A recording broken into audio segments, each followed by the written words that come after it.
Hello students, it's time for you to resubmit an assignment, but you're wondering, how do I do that? Click on the assignment in the gradebook. You will also see over here that it says for you to submit details. When you click on that, you're going to get the original assignment. So for example, maybe you have to do some corrections with your spelling or with punctuation. So you're going to highlight what is in the box first.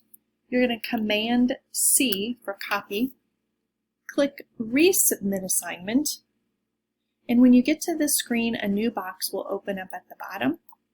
You're going to click there, Command V, and you will paste your assignment, and then you will correct it.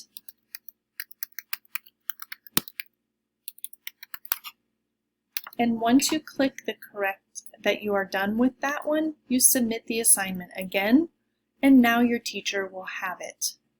You should have a confetti party on your screen if you do it correctly.